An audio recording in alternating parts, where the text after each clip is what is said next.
Partner Secretariat, and a special word of thank you to Mr. Patrick van der Bruin for actually discussing this with me and deciding to make this a joint initiative. So I'm really thankful to Patrick for that. So today's topic is on a very important area that we have all been discussing during the last 12 months or so, and that is equitable access to education during the COVID pandemic. This has been discussed at several forums, I know, many forums internationally, even locally, even at Education Forum Sri Lanka, we've had a few discussions and one with the Education Ministry as well. So today, what's going to be special is, which you've already seen in the agenda, we are going to have a separate presentation about how education delivery took place in Sri Lanka from about March this year. And that presentation will set the tone for our discussion. It is going to give us an overarching view on how and what the Ministry of Education and the government of Sri Lanka to address this problem vis-a-vis the Sri Lankan students. And the presentation is going to be done by my colleague, Dr. Sujatha Gamage. I'm not going to introduce Sujatha separately for want of time because the introduction to her was given in our invitation. So in a few moments, I'm going to hand over the floor to Mr. Patrick van der Bruin, who, like I said, is the head of the Development Secretariat and who's part of as a brainchild of this initiative. He's going to give us his perspective and also the development partners who are joining us today, the different aid agencies that are joining us today. He will give us an overview on that. We have invited the Ministry of Education and the Secretary in particular to join us. I don't think he will be in a position to come, understandably, but the Secretary to the Ministry of Education did participate at one of the Education Forum Sri Lanka dialogues on this same topic some weeks ago. So I'm presuming for want of time, he probably would not have been able to make it this time. So in terms of the agenda, and we are expecting to start the discussion, which I hope is going to be vibrant and active and relevant. We are hoping to have a discussion of about an hour, which I will moderate. And we are planning to start it no sooner Sujatha finishes, since we do not have the Ministry of Education representative with us at this moment. We expect to wind up by about 4:15 or 4:30, depending on how the discussion goes. In terms of house rules, you've all seen what we've said in our email. I would like to ask you to kindly mute all microphones, but please raise your hands and also when your turn comes to participate in the discussion and to make an intervention, please unmute the mic. So with that, I'm going to pause and I'm going to invite Patrick to make some introductory comments, and then thereafter for Sujatha to take over the presentation soon after Patrick winds up. Thank you very much. Patrick. Thank you. Thank you, Tara. Good afternoon, everybody. Just to introduce very briefly our small office, the Development Partner Secretariat. You know that the government authorities have the primary responsibility for the coordination of foreign aid. We have quite a large number of foreign aid organizations here in Sri Lanka. Some are resident here, some also support Sri Lanka from abroad. And of course, we interact in terms of official development assistance. We interact with the Ministry of Finance, Department of National Planning and External Resource Department, and of course with the relevant ministries. But in order to facilitate and prepare in the dialogue with the government authorities and other partners, we have a development partner forum that includes over 30 foreign aid missions, multilateral and bilateral, so that includes World Bank, ADB, IMF, the UN family is there, and also quite a number of embassies are represented. We have about 18 bilateral missions who are represented. This forum is currently chaired by the UN. And separately, we have a bilateral donor group. They also meet quarterly, and currently co-chaired by Australia and USAID, that has taken over from Japan. And we have a number of working groups in a number of thematic areas. And so the whole idea is for the development partner to exchange notes, try to have a common understanding of the situation in a particular sector, conduct some mapping, and identify, areas for collaborative work. So that is what the Development Partner Secretariat is about. So we are very pleased to be associated to this little discussion today, and on equitable access to education during the COVID pandemic. So what I thought to start with is probably to remind ourselves about, first internationally, to remind ourselves about the Sustainable Development Goal number 4 on education. And this SDG 4 tells us that about inclusive and equitable quality education, and to promote lifelong learning opportunities for all.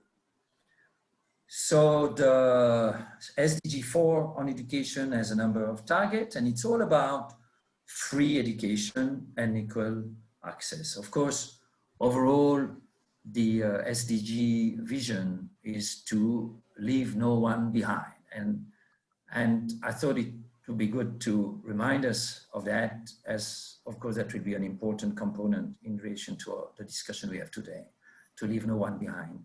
So that's the first point internationally. Then nationally, well, nationally, we have the National Development Strategy of the government of Sri Lanka.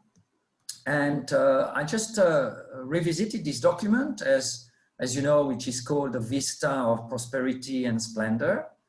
And what is this document telling us about education? And I just thought it would be good just to read 2-3 sentences from that document. It says, the present conventional education system, which is a burden on the student, teachers, and parents, will not be continued for long.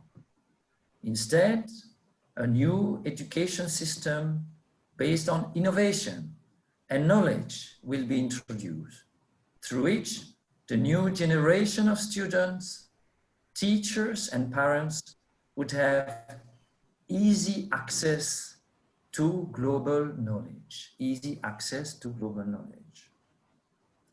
It says also that the entire education system is to be digitalized, and the necessary knowledge, training, and infrastructure will be provided to school children, teachers, and parents. And then that all universities will be converted to smart learning universities, and the necessary technical support will be provided to meet the demands of the 21st century.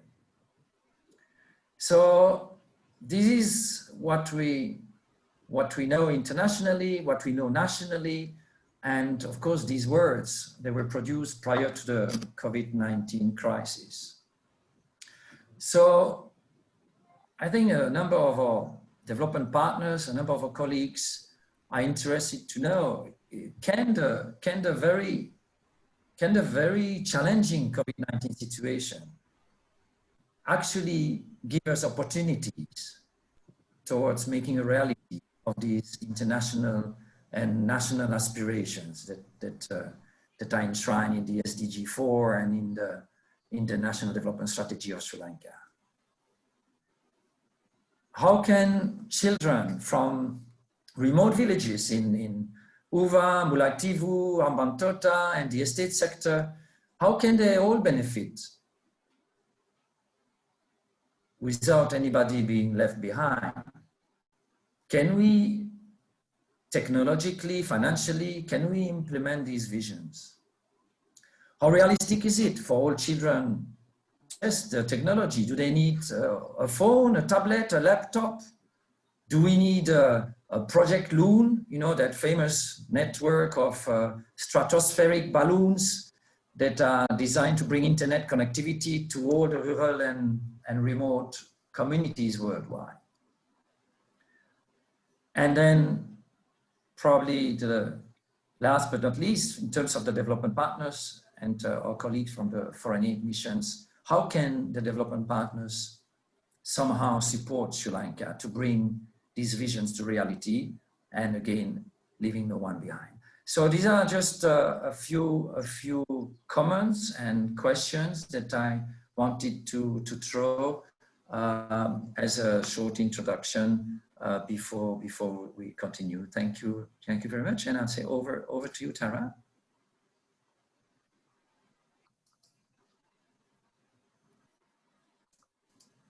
The main objectives of this dialogue, and also what we would say as an expected outcome, which again was included in your invitation. The main objectives would be to identify the challenges in the delivery of quality education and empowerment of teachers during this school closure period. The second objective being to analyze remedial measures, including measures that the foreign aid community could potentially support us with. And we expect as an outcome of the policy dialogue, after listening to Sujatha as well, and get an in-depth understanding on how distance education was implemented during the school closures, how distance and online education or online learning can be qualitatively improved during emergency situations, COVID or otherwise. And finally, assessing the viability of establishing a platform that would allow the engagement of a broad spectrum of stakeholders in education for discussion and action on a variety of issues, including distance education. So that's just to remind ourselves what the expected outcomes of today's dialogue would be. So with that, over to Dr. Sujatha Gamage. Sujatha. Thank you, Tara. Yes. So thank you, Patrick, for that comment. That's a good start. And I will get right to the topic, which is equity in access. Actually, I had to see the slide before I see that. What's happening with the slide? Education, right. I have to go to the first slide. Okay. Equitable access to education during the COVID-19 pandemic. Actually, obviously, I would not be just, not just talk about the pandemic, and I will be talking about pandemic and beyond. Let's start with Education News 2020. What was 2020 like? Flashback. March 15, schools closed. Then March 22nd, first TV broadcast of lessons by the National Institute of Education. And April to September, then if you follow the news, I mean, it's about when will schools open, when will they hold the grade 5 scholarship exam, when will they hold the grade GC advanced level, and then pictures of children looking for 3G, 4G, very cute pictures. And then you can see it's continued. Will they open? Will they close? When will they open? So that's the sort of, it's a lot of noise there. But really nobody's talking about what are the lessons, what's the quality of those, how are those received. And then October 11th, we had the grade 5 scholarship exam was held. And then the GCE advanced level was held October 12th, and it went on till November 6th. We are very good at holding exams. Actually, it was really amazing task, I think, that the Department of Examination carried out. And then December, now the conversation is when will they hold the GCE O-level. So this is actually Sri Lanka conversations are structured around families, structure their lives around these 3 exams. That is the reality. So let me just give some pictures of what I just talked about. The first one on the left-hand side is children in Badur area find a spot on the roads to get 4G signal to join online classes. But one interesting thing is we have to remember that there are children who did not have a device to get to these places. So, I mean, when these pictures, these captions, you don't get the behind the story, you know, that there's a certain number of % of children who don't even have the device to go and catch the signal. And I put this on the top right-hand corner. What I did is I did a sort of a word, imagine a word, you know, it will be open, close, tuition, exams, online. If you look at the news, the discourse, this is what the discourse is about. And of course, on the bottom, I put Google balloons and tabs. And we have the former ministers talking about, you know, if we had technology, if we were there, Google loons, we would have Google balloons. I put Google loons. And tabs, you know, if you gave the tabs on time, no, this wouldn't have been a problem. So I think what I call this is what education theater, what we're seeing is education theater, and missing is a comprehensive, evidence-based plan for the new normal. And also technology is equal to education. That's what you see. When media, they're always calling me asking, what is this online education? Why can't children get the online education? And we equate education with online, in particular, online technology.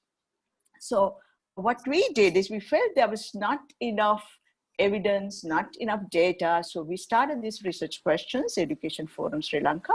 What percentage of students could not be reached in 2020 and why? How many, how exactly? How can we reach all school children in 2021? We should be planning for 2021. And how do we do that? And what pedagogical and technological adjustments are needed to ensure this? Because when you talk about learning, distance learning, there are two sides, pedagogical and technological. We often forget about the pedagogical side.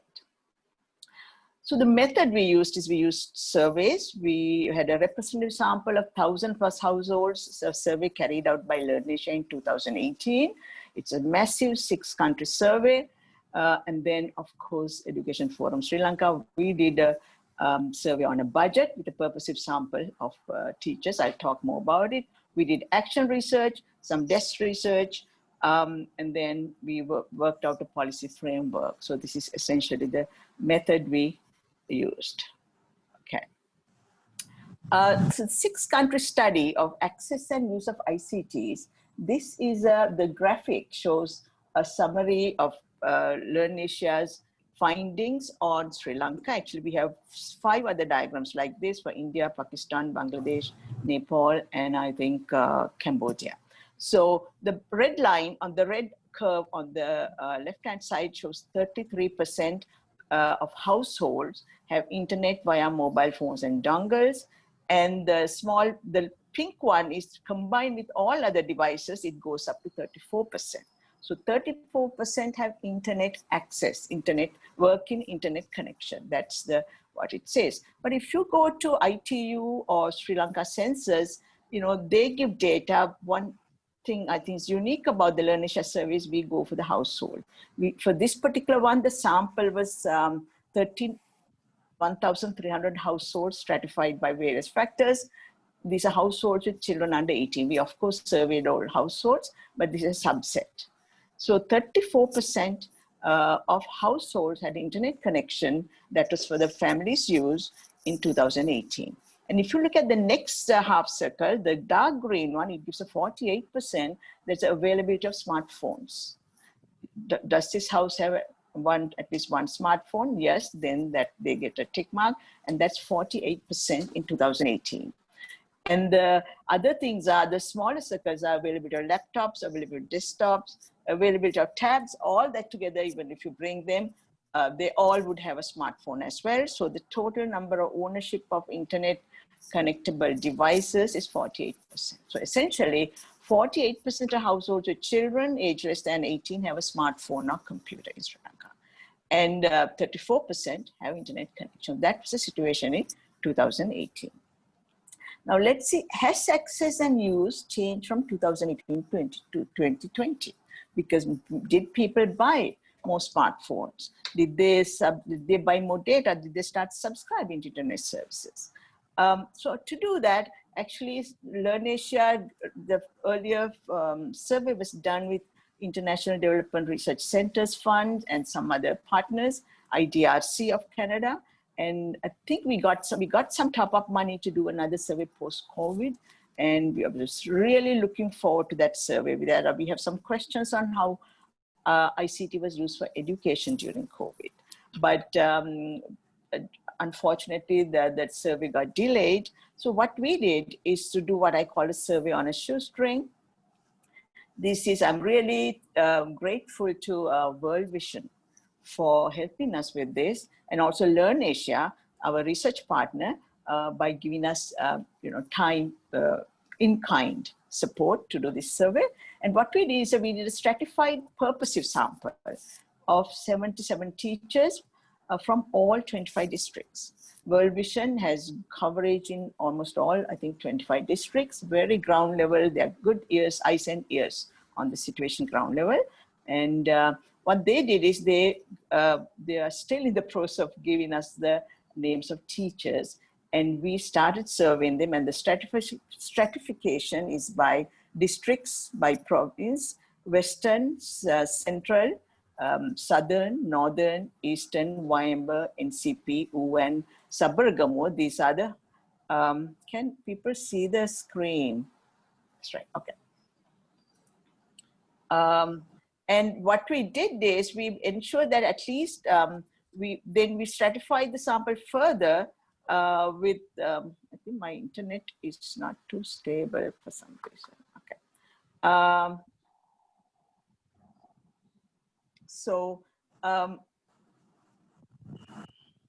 Yes, so what we did is we oversampled. You can see the Western Province, number 1 is Colombo District. We oversampled this, and we have 4 teachers from that, from type A, B schools representing urban, more better endowed schools, and all the other schools as rural schools. So totally we have 77 teachers, and this is the sample we work with.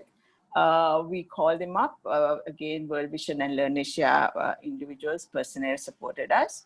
I'll just give the preliminary results, because we all want to know how many children were able to,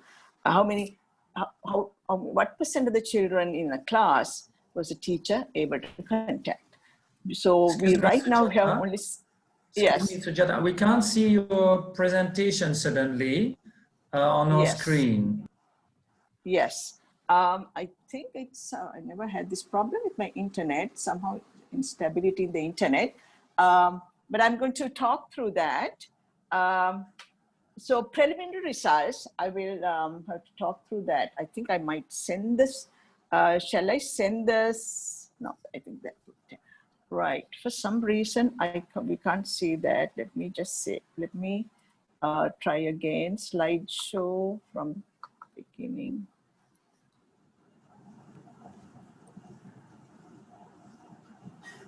Were you able to see the graphic? Were you able to see the graphic that I presented? You stopped at the point where the disaggregated data of the provinces were shown, the table with the provinces. Okay, you were able to see the Learn Asia graphic? Yeah, yeah. Okay, yeah. I'm going to go to a place where there's a better internet, I think, if you don't mind. But let me try again, just here.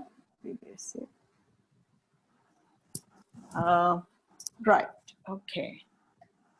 Can you see now? No, that's okay. I'll just, I think that at this stage, the graphics are not that important. So let me just go ahead. Select share screen, green button. Yeah, I know. I should, let me just try again. Let me try share the screen again. And maybe it got unshared. Let me just, please bear with me. Please take your time. Yes, because we have a little bit of time, don't we? Yeah, okay. Let me, yes, I will share the screen again. I think it got unshared. Yes.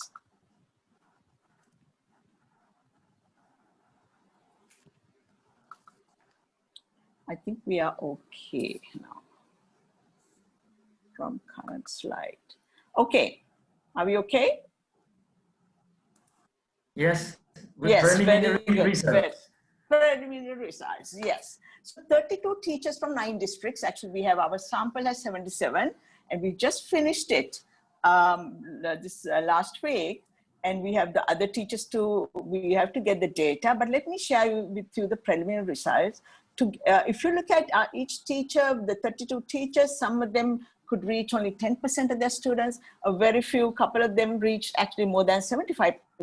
But if you add up all the numbers, together, they had 1,238 students that they had in their classes or that they were in contact with, and 43% of students in a class on average were contactable using WhatsApp, Viber, Zoom, Team, or other internet-based application. So, and then we also asked them, did your students watch the state-run TV programs? And we found that 45% of the students reported that they watched one or more TV programs provided by state-run TV. And I think in both cases, if you go look at the details, you know, students were contactable, but the engagement was very poor. They contacted students WhatsApp, things went from one way, from teacher to student, but the engagement by the student was poor. It's the same with TV. They all said they watched 1 or 2, but nobody had engaged 100%. So I think what's missing is, you know, we have this online or digital sort of communication, but there's no follow-up. You know, for every video lesson, you need at least 4 hours of a learning experience for child. So I think that's what's missing. So they're getting this 1 way, 1 hour Zoom class, or, you know, TV broadcast, or a WhatsApp, you know, barrage of sort of PDF files. So households, so what's a sort of my conclusion, I put it in red, households with internet connection probably increased from 34% that we thought that we had in 2018. I think it's increased to, in this data show it's 43%, but I'm sure, I think it's a robust number because the teachers, this 32 represent quite a wide distribution. If we increase to 77, I think it'll stay robust, but I think overall, but it could not exceed 50%. That's our conclusion from, that's I think what we'll probably conclude when we finally complete the survey. So 50% of the children were not contactable either because they did not have a device, or they had a device, but the signal was poor, or they just could not afford the data. Or sometimes another reason was that, of course, one device had to be shared in more than one member of the family, which really has been a problem for even the most elite families. I know one parent, she has 3 children all in primary grade, and she just could not use the phone anymore because she had to give the phone to one of the children.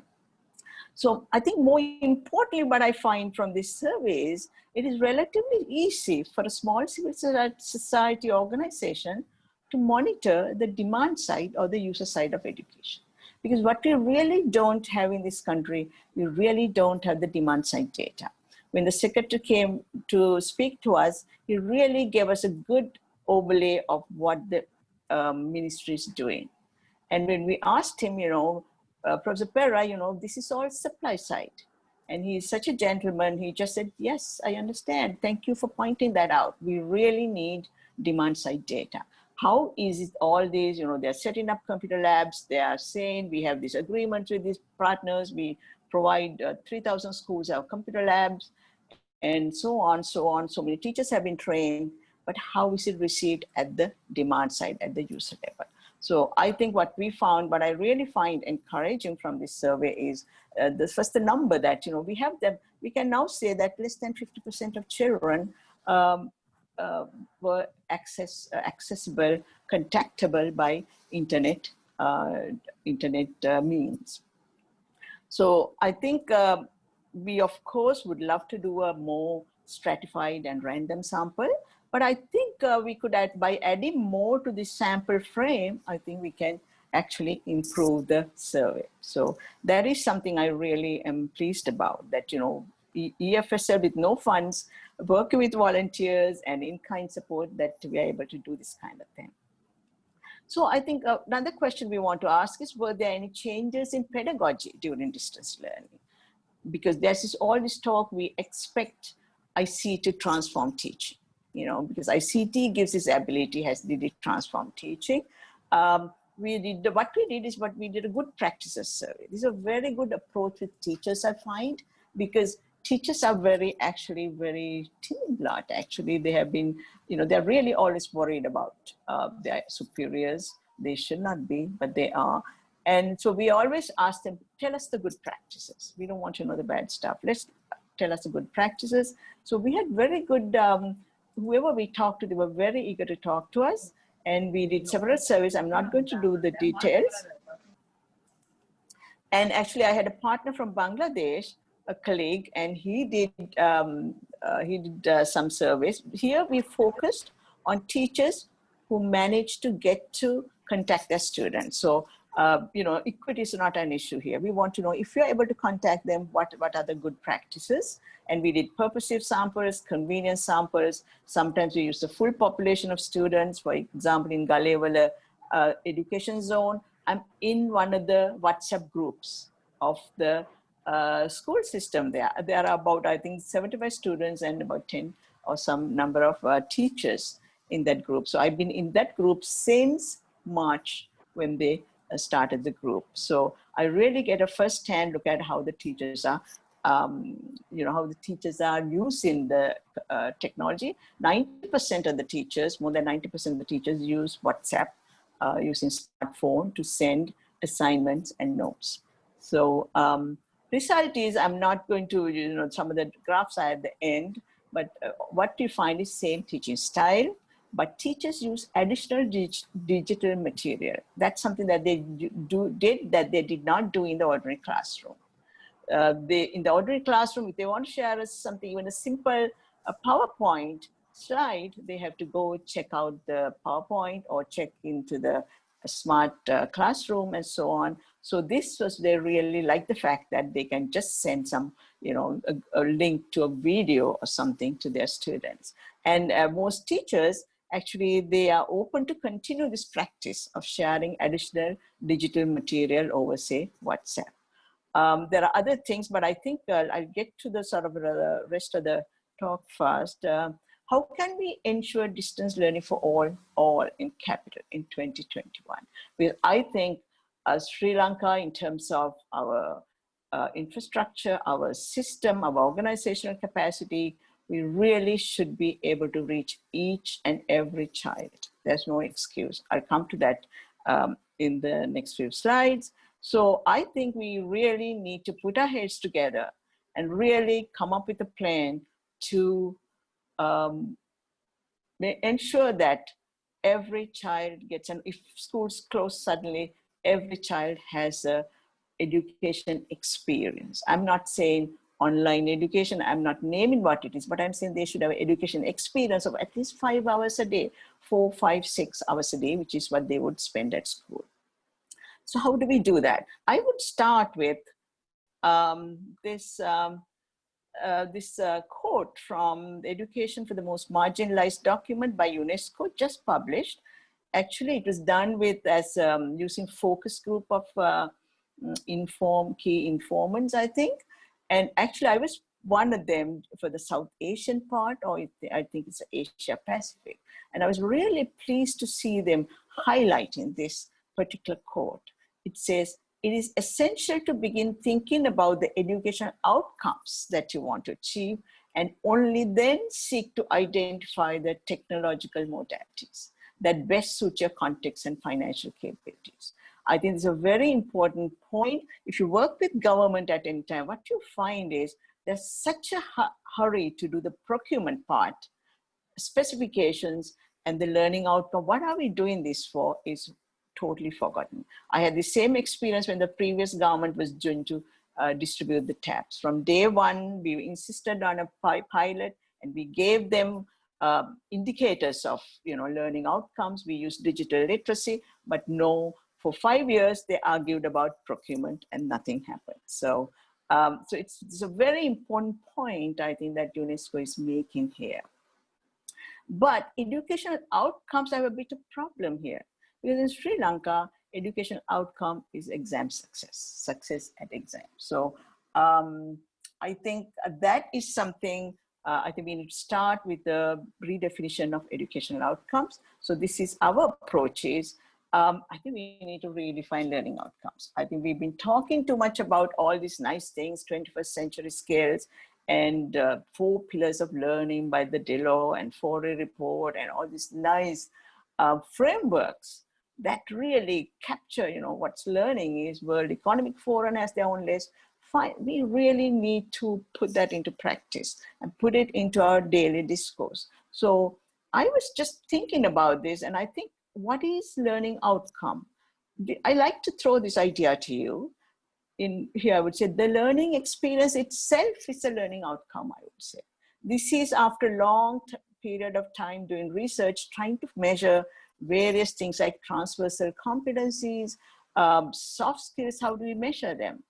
So I would make the argument the learning experience itself is the learning outcome. Actually, I got this sort of, I don't know whether you read this book, Zen and the Art of Motorcycle Maintenance. And I read that some long time ago. And I remember the protagonist in there is looking for a philosophy professor, I think, looking for a meaning of quality. He's checking, saying, what's quality? How do you know quality? And his aha moment is, quality is not a thing. It is an event. It is a process. So I think maybe we could use that. So my second bullet, I say a proxy indicator of learning of 21st century competencies by a child is the nature of the learning experience by the child. We should not be assessing the child. We should be assessing the learning environment. The learning environment should be activity-centered, inquiry-based, self-directed, and self-directed for the child. And it should be what I say 3C enabling. And this, there are 4C definitions. I say 3C here. There is creativity, collaboration, and communication. All these good things. Maybe some of those things, but the learning experience, if the learning experience is not there, then we know it's the child may have passed exams, but the child has not learned anything. So in short, I would say the student-centeredness of the learning process is the learning outcome. So I use the student-centeredness in this particular instance as a sort of catch-all phrase for all these nice things. So I think we need to redefine learning outcome. That is, and stick with it. And we can have a discussion on this, but really we have to go beyond something that defines a child by the success at the exams. So we also developed a framework for optimizing learning experiences. I think my UNESCO MGIEP colleagues are here. Actually, some discussions with them helped me with this.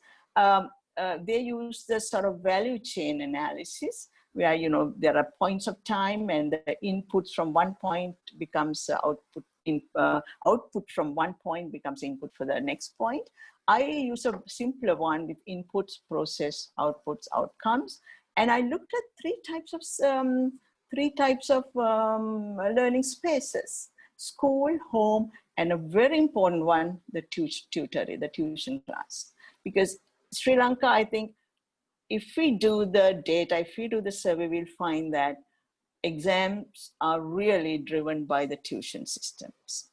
Children will say, if they ask on paper, if they were asked by an interview, they wouldn't say anything. But really, it's like the formal education system is just the tip of the iceberg. Just at the bottom is this huge, huge tuition component. So I think we need to put that there. That's the elephant in the room. That needs to be in a framework. And the government's, the bottom table is enabling policies. I really like that. I borrowed it from UNESCO in Delhi and UNESCO MGIEP in Delhi. You put the parallel learning, parallel enabling policies, inputs.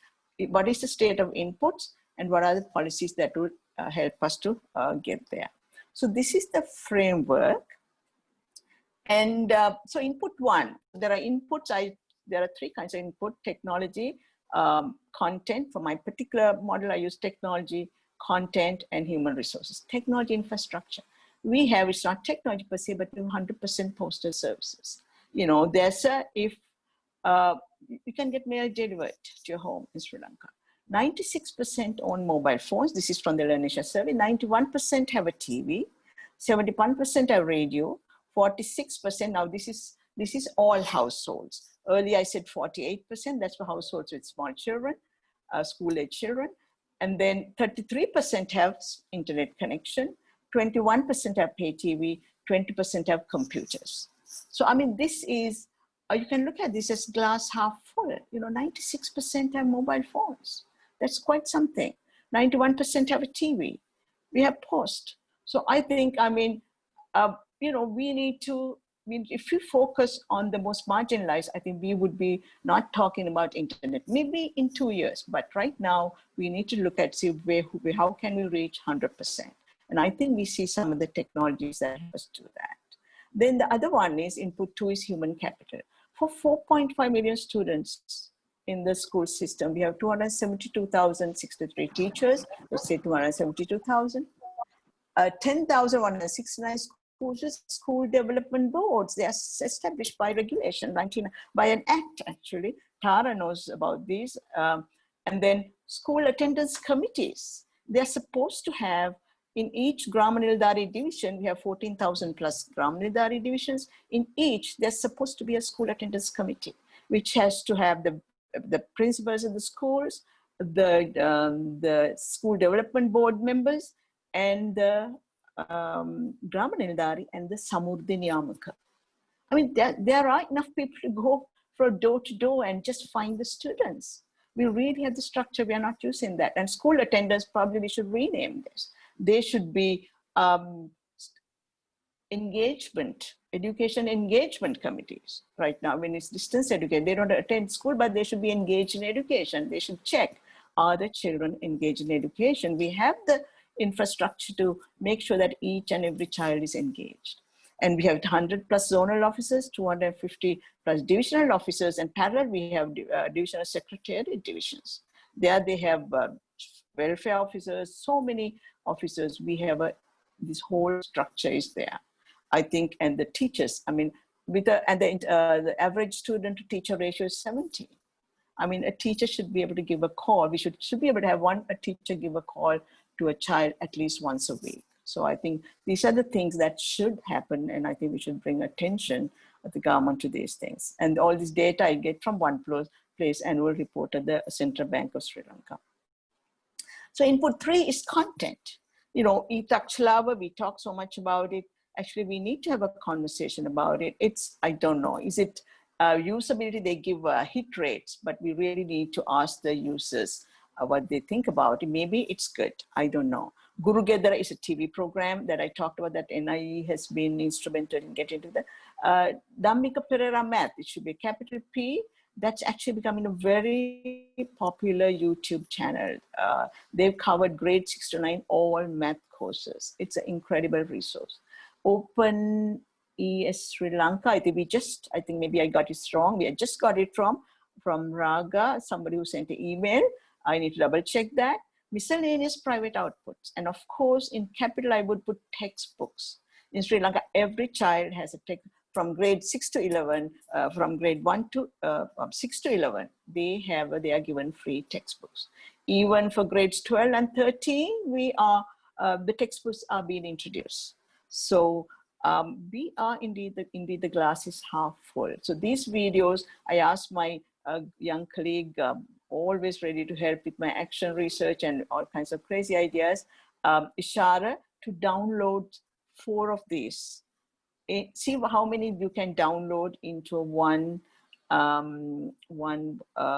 flash drive.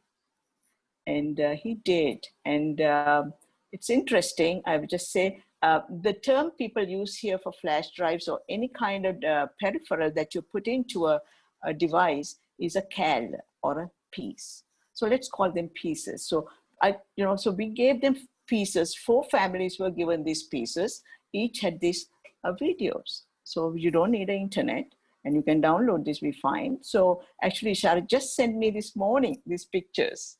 One family, they're working with 4 families right now, other 3 families for various reasons, they haven't used it yet. This girl, you can see that she's watching the lessons on her TV in her own leisure. Maybe I think the one is from the Guru Gedara, one on the right-hand side, and it is probably broadcast at 6 o'clock or whatever time, but she's watching at her leisure. And very interesting point that Bhagya of DP Math noted, that families with USB usable TVs also tend to have internet, she noticed, which is an interesting point. But I would make the counter argument that, there's a recurrent cost with internet. But once you have something downloaded on a flash drive, maybe you can go to a communication center and get it reloaded with another lesson. So I think there's really a potential for giving this kind of access to master teachers, master classes to every child. One good master class, and we should be able to reach all the children in grade 6 in this country. What a, how amazing is that? So I think a scenario for optimizing learning experience for disadvantaged children in grade 6 to 9. I think we should, if we start thinking of the whole thing with the disadvantaged children, the bottom of the pyramid in mind, I think the rest of it will solve itself. So I put inputs minimum schools TV. I think the government made a very good decision in their budget proposal. They set aside 3 billion rupees for giving TVs to school. I don't know how many TVs that would buy, but I think it's a really good recognition of the reality out there. So one of the teachers we talked to had only 70 students total in a school. She can have a one-room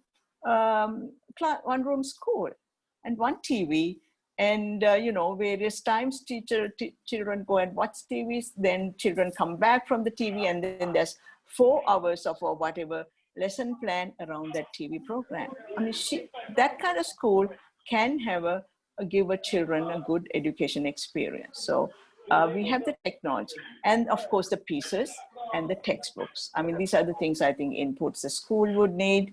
And the process is, I think this is critical. This is where we really don't pay attention. We need, I think there's some background noise. I think it's not me.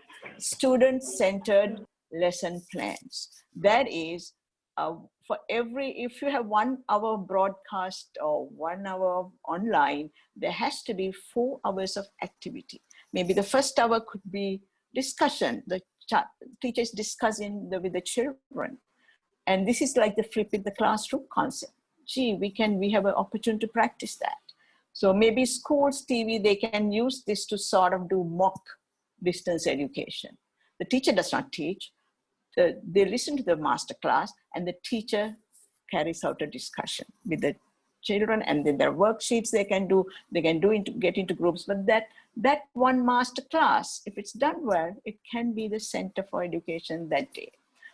Unfortunately, we don't have such good master classes, but at least we have some TV, which we should be thankful for. So outcomes, I just cut off the success at examinations. I think that part is taken care of by tuition masters. I think schools should just, I don't know how we recognize that, but at least we should plan on giving children a learning experience, not preparing for exams. The tutors, what they would do is, these are the kind of questions they get. They will tell the children, this is how you do it. If you get another kind of question, this is how we do it. And that's how tutors do that. But schools should be doing something else. And that would be very much in these lesson plans. And I'm really pleased that one of my colleagues from Ministry of Education, she's out of her professional interest, she volunteered to do the research with us in developing such a student-centered lesson plan for the first term in grade 6. So I challenge her to come up with, give somebody a sort of a menu of TV programs, videos that you would need to carry out your lesson plan. So I think it's doable. And in the home, TV and pieces again, maybe it's near the communication center. Government doesn't have to get involved. The government has to be maybe the syndicate or kinds of private provisions, private non-profit provisions. And of course, they have mobile phone and the textbooks. And I think that is plenty for us to, for the government to make sure that every child has access to education. And of course, these are not at all enough. We have to emphasize. There has to be a lesson plan for each of those videos or whatever technology mediated instruction that you have. There should be at least 3-4 hours of activities around that. So we are doing that research, and it's very exciting. I think we want to speed it up, and so that we can present that idea to the ministry. And the enabling policies at the bottom table, what would enable policies for the inputs? TVs to all schools, because then they can practice how they can seamlessly transition from school-led face-to-face education to home-based education. I would suggest that schools have one mock day, mock trial day. Actually, I would think schools should just do this distance or face-to-face.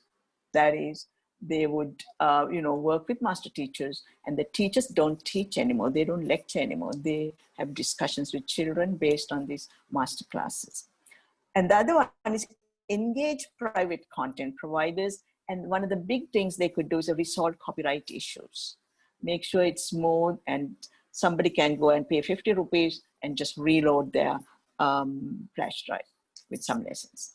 And I think in terms of process, give freedom for teachers to innovate.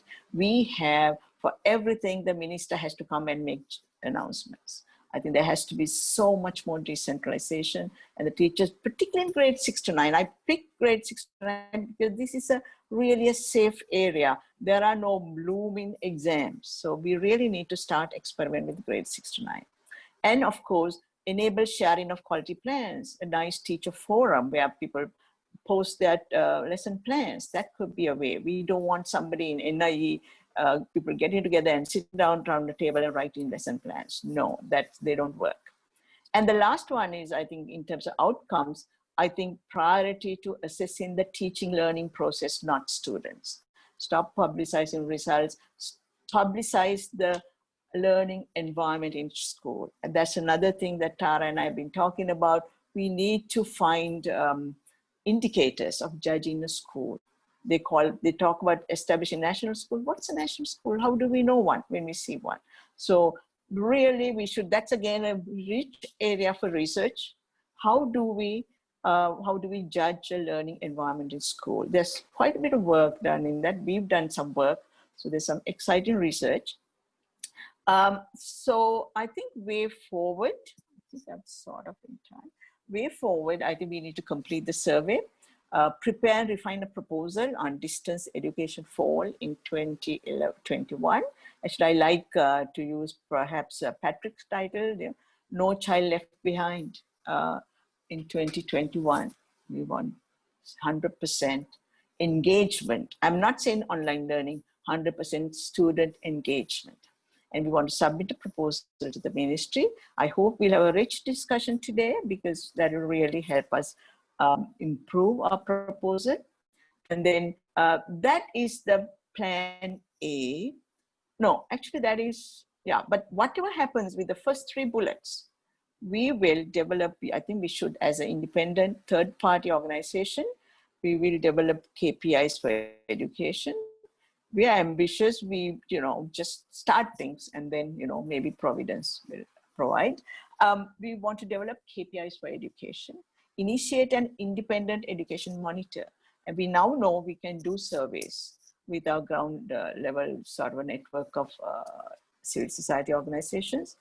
And so I think education monitor is very important because the government, I think we want to do it in such a way that the government appreciates. We are not like some kind of opposing some, or say opposition, but we want to work with the government and help the government with what I call the demand side data.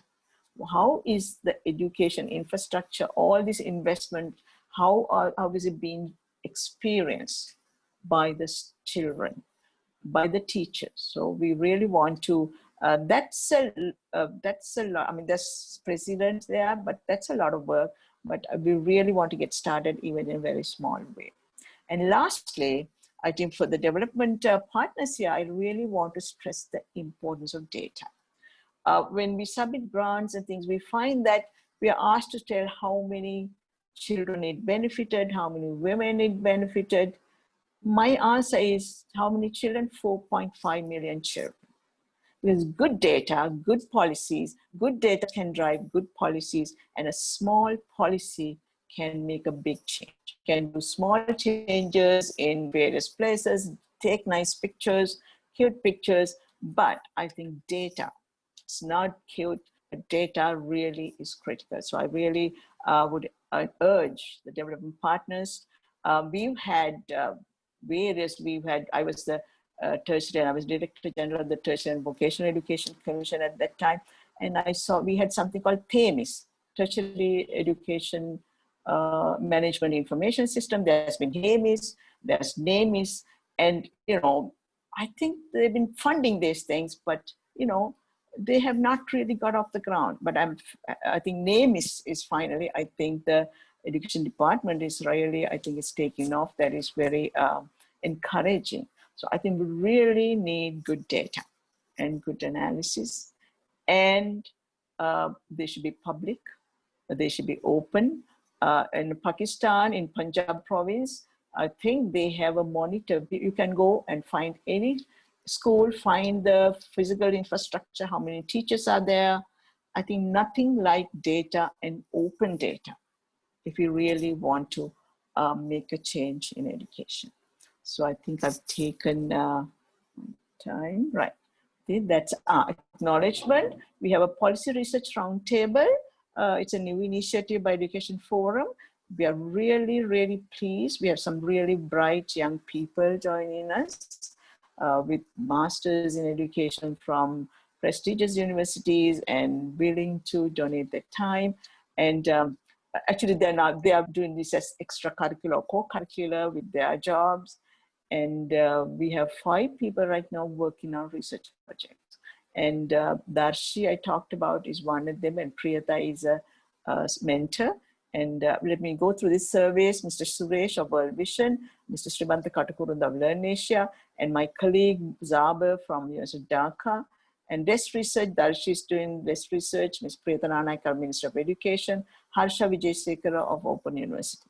Action research, these are all teachers, Subhashini and from Gampa, Galevala, Maharagama, and of course Ishar Madhushankar from Infogate, Kantele. He's a social entrepreneur from Kantele, teaching IT. Then I call these are my key informants, and I call them a key informants on demand. I always call them at all times. Mr. Ishar Madhushankar again, Mrs. Yamuna Ratnaik of Ranavir Royal Gannurua, Mr. Niranjan Nigamana Shilpa Saira, Mr. Hasis Adel, who's here, Head Start, and Charita Ratwata, who's here, Dialogue. So thank you to all these people. And I think these are some of the data which I will like to show. Okay. Thank you. Thanks very much, Sujata. As always, let's stop sharing. Extremely comprehensive presentation. So now the floor is open for discussion. We have just one important question that out. It's severely, I don't think Sujata saw it. I would like Sujata to quickly respond to that before we open the floor for other questions. So the question is, the World Bank reports a mobile cellular subscription rate of 142 per 100 people in Sri Lanka in 2018. But you say that only 48% of households have that. Did you see? With youngsters, smartphones, yes. And yes. And of course, smartphones and mobile phone ownership is 91%. And according to this, 142%. I think this is a problem with ITU data. ITU get the data mostly from, World Bank gets from ITU probably. I think Charita can expand on this, but they get from the supply side. And people own, how many people in your own family own a SIM, and how many people, one person own many SIMs. So I think they do some clear to correct, but these are very, I think, poor estimates. But what you need is demand side. To my knowledge, some countries do demand side data. I mean, ITU asks for data, ITU simply sends you a form, I guess, what % of your population has internet access. And what they do is they send the telco data, that is supply side data, which is, there's a lot of overlap there. 142 SIM people, which really doesn't make sense. So that's because, you know, people own multiple SIMs, and in the family, you know, everybody has a SIM in each families. So demand side data is very important. That's why LearnNation survey is very important. We looked at the demand side. And also we looked at the household, ownership by household, whereas census, I don't know, census survey by household, census and ITU both, they look at the population. What percent of the population has internet access? So there again, you count in children, old people, so I think the numbers are, the best numbers are demand side numbers at household level. So I think we are confident in that number by LearnNation in 2018. Does anyone want to make comment on that? I don't know whether Charita would like to add to that. Or anybody else?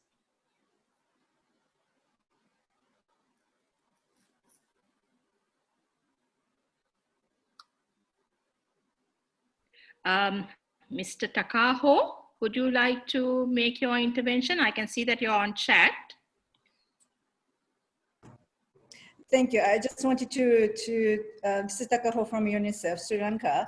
I just wanted to add on or echo what Dr. Sujata said in terms of the importance of the demand side data, which is really more challenging to actually collect in a systematic way.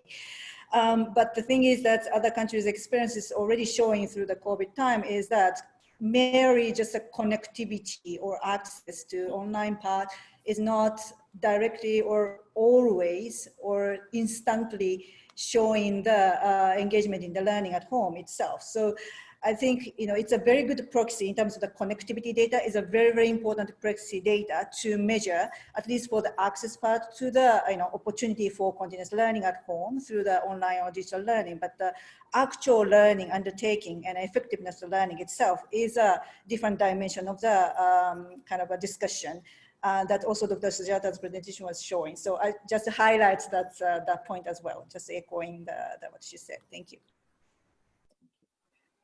Thank you very much, Takaho. Anybody else to contribute to that? If not, we could move on. Okay, so could we now open the floor for discussion on all the aspects, not forgetting the fact that if we are looking at No Child Left Behind in 2021, and we know now it is approximately 50% or less children who may have access to online learning through the different methods that Sujata mentioned. Whilst keeping that aside, could we focus the discussion on how other methods of distance learning could be rolled out in a practical way and in a qualitative way, notably what she mentioned, such as radio, TV, postal services, and so on, whilst not forgetting the balance 50% where online rolling out 4G connectivity or online education has to be thought of in parallel. Could we move on with the discussion on that, please?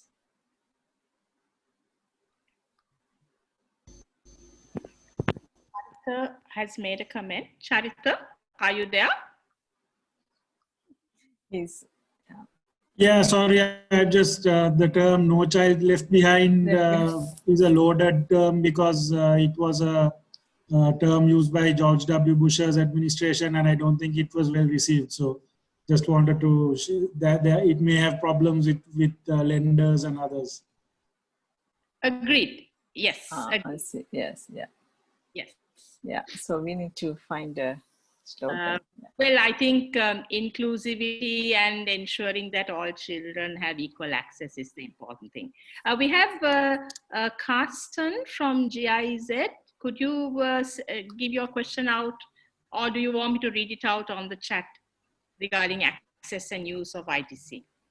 Yeah, thank you very much for reacting to my quick response. I much appreciated the exchange and the presentation. We at the German Development Corporation we, together with many other development partners under the Development Secretariat, we are working in the vocational field, so more tertiary education. But I can confirm that our findings and experiences, even if we do not have all quantitative data as Sujata presented, is almost the same. We tried to react also very quickly in March and April to the pandemic. And well, we faced, of course, very similar challenges. Yeah, the percentage of students and teachers who have devices available, internet connectivity, and so on, is a huge challenge in this sector as well. So let me quickly respond also to some initiatives here. The issue of, let me say, hardware versus outcomes goes very much together with the challenge of skills for didactics and methodology for distance learning, e-learning. It's different to classroom teaching. It's also different to practical teaching and learning in an industry environment, for example. And you need appropriate skills to deliver through these technologies. Quite challenges. So training of teachers, upskilling is very important. So jointly with TVC and the VTA and some other dedicated colleges, we are trying to run a pilot project for a very small number of colleges, training colleges, TVET colleges, and also with some private partners, and will offer didactic and methodology training, so capacity development. And that will happen early next year. So I hope I can share with my colleagues from the educational sector, primary and secondary levels, the results. And I might even be able to invite some of you to participate as observers or participants in this type of training, so that we can learn from each other. Our focus is, of course, very much in the field of practical, technical kind of training. And I mean, of course, I can use some videos and so on, but if you do not have a good approach for blended learning and do this in a distant kind of way, I mean, that's quite a challenge when doing some electronic installation and so on.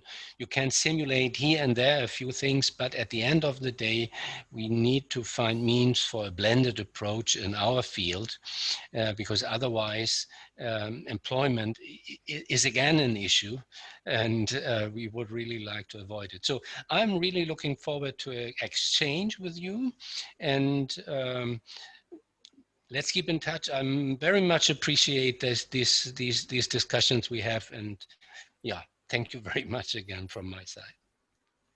Thank you. Sujata, you want to make a comment on that? You are mute, Tara. No, I'm not. Right. Do Yeah, I think.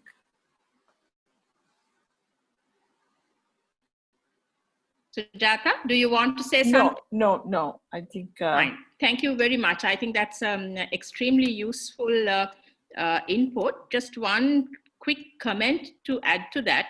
One of the main concerns that several people have expressed in relation to the content with regards to distance learning and online education is how it can be made in such a way so that it becomes interactive and not just simply a one-way road, not simply didactic. Because if not, you just have the television or the radio or even online lessons just spoon feeding the child. So it's no difference to what we generally see in the classroom in a typical Sri Lankan setting.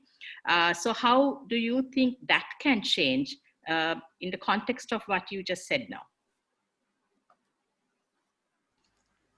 Okay, there is some methodology and also some electronic tools available.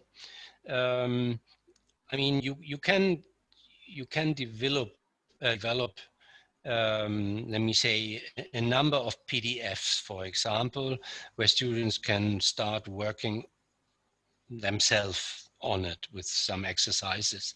You can group them so that they can exchange, maybe also in a very simple way. You can use quizzes. You can use approaches which are synchronic or asynchronic, some video exercises on YouTube, which then by group work needs to be solved, developed.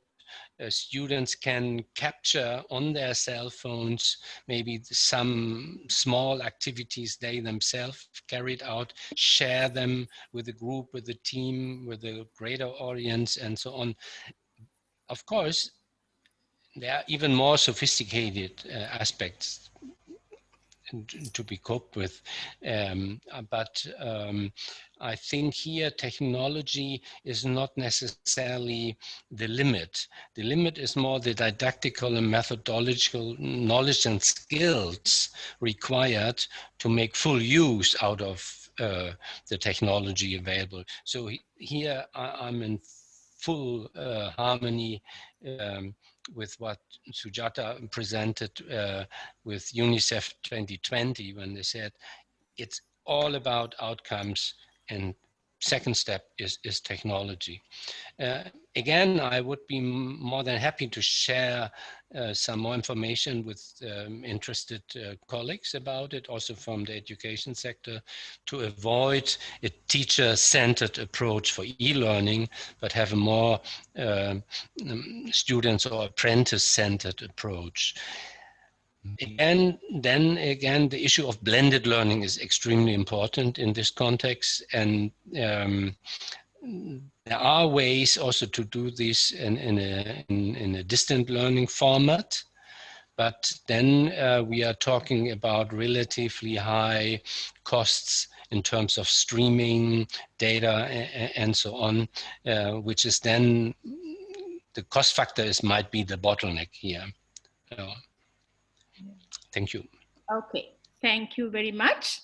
We have just one question on the chat.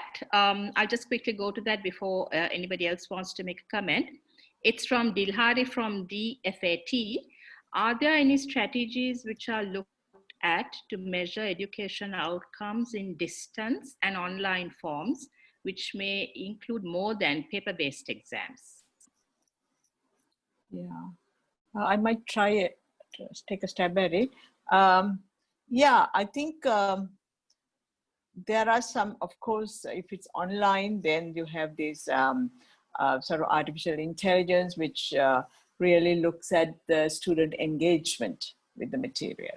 So, but we're talking about in terms of sort of looking at the bottom of the pyramid for 2021, I think we tried doing journals. We asked children to use journals to capture these were grades 6 to 9. So it's really interesting when they write a journal entry, you need a trained eye, or you need a creative approach to see that, extract from that whether the child has learned, whether he's used various resources. So those are actually, these are what you call formative assessments, which are difficult. So that's really an area, it's always easy to do. You can always do paper and pencil test quizzes, as Carsten was saying, online, or even I've seen on WhatsApp children, just do the exercises and then send a picture. But to do assessments, particularly formative assessments, which I think that's what you mean here. That's assessments go beyond paper and pencil. Those are difficult, but that is just research, and we are really working on that. You can talk about, it's a learning experience that matters. Then how do you measure that? We need that. So no, I think there's a lot of work to be done in that. Okay, thanks, Sujata. Yeah, Mr. Raga Alphonsus has given a comment. I would like him to, are you there, Raga? Could you please unmute your mic? Yes, okay, Yes. go ahead.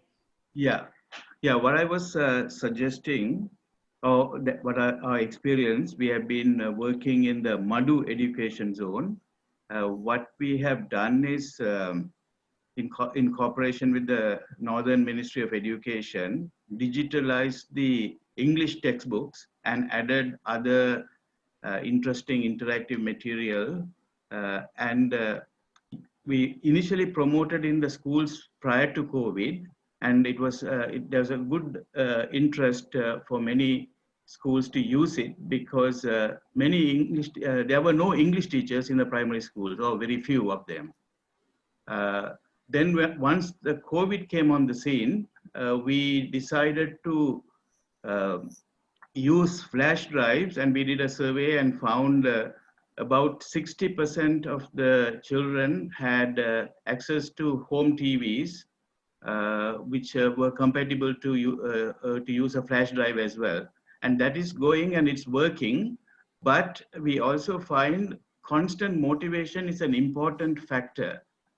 We used some community mobilizers to monitor, but as Sujata suggested, where there's a large number of teachers available, particularly in remote small schools where the children to teacher ratio is small. Not only phone calls, even visits, individual visits, where when the infection is not reported in the area is feasible. So our experience is this can be promoted as well, the home-based learning through pen drives. Thanks very much, Raga. That's a very useful. Hasita had his hand up. Yeah, so just wanted to, hi, hope you can hear me. So this is Hasita from Head Start. So just to add to what Mr. Carsten has said from GIS and all the other speakers, especially when you are implementing these kind of tools and methods into the classroom, we are focused more on the devices, that's I understand, and we focus on teacher training on how to use these devices and the technology. But what I can see as another gap which can make the student's life very complicated is that not having enough sense for the teachers to design their learning experience in a online tool and this online journey. Now, for example, so even we provide self-learning material, Ministry of Education, Itakshala and all that. So self-learning materials need to be put in a particular place in this online learning experience compared to the teaching aids. So what I'm trying to tell is, yeah, apart from the devices, the infrastructure, and the knowledge of using this, it's very important that teachers know what's the learning journey they are taking the students. Otherwise, the students, for everybody, this is very new. It will be a very complicated experience. So even the testing and the analysis, all these things should be there in a high level. So if, I mean, there can be various ways of doing it. So one thing is doing the instructions for the teachers, and to make the teachers aware, they have to be careful and help them to visualize that and plan their instructions before they start bombarding students with various kind of tools and methods and all that. So that was a point I wanted to make. Thanks, Hasita. Any comment on Hasita's intervention? Sujata, you're on mute. Darshi, who is working on this project of developing curriculum based on master teachers, I think that's the idea that if there's a resource, there has to be an activity plan around it. So say, I know 8 to 8:30 on Wednesday, there's a science lesson on TV for grade 6. And of course, there should be that students should be able to purchase it, get it from the nearest communication center. If you missed it, maybe you don't need to have it on TV at all. But then that lesson, there has to be, that lesson by itself doesn't mean anything. there has to be a lesson plan, activity plan around it. Maybe, as I said, it should be for the effort to take to make the TV lesson, you need at least 4 or 5 hours of activities around it. So the TV lesson should be designed so that it generates activities. It doesn't try to cover the whole thing. And we are looking at, say, teaching physics, and you have to use the ammeter, voltmeter, all these things you have to show the children. And that lesson can be a place where, all these things are shown, some demonstrations are done. And then the teacher does, particular teacher, you have only 70 students in the school, and there's one child who wants to do science, grade 6 science, there's no science teacher. But I think if the science lesson, if they can just focus on the grade 6 science lessons on TV, get it on flash drives or take it out in broadcast, but the teacher also needs to have a lesson plan that goes with it. The term, I believe, is activity plan. Those are the things I think for each TV lesson, there should be activity plan. And I think they could have a competition for teachers to submit and post these activity plans online. Bangladesh did that. They have a Bangladesh Teachers Forum. Bangladesh government is doing that. They're getting people to post their lesson plans and then judge them, and not judge them, see what's popular, give awards every month and so on. So that's something they could do. I agree with Hasita. I mean, with the technology and the content, you need to design the learning experience around it. Otherwise, they really don't mean anything. Thanks, Sujata. So we have some questions. We have Patrick waiting to speak. We also have Vikrama waiting to speak, and Patrick, over to you. Thank you. Yeah, thank you. I had a question.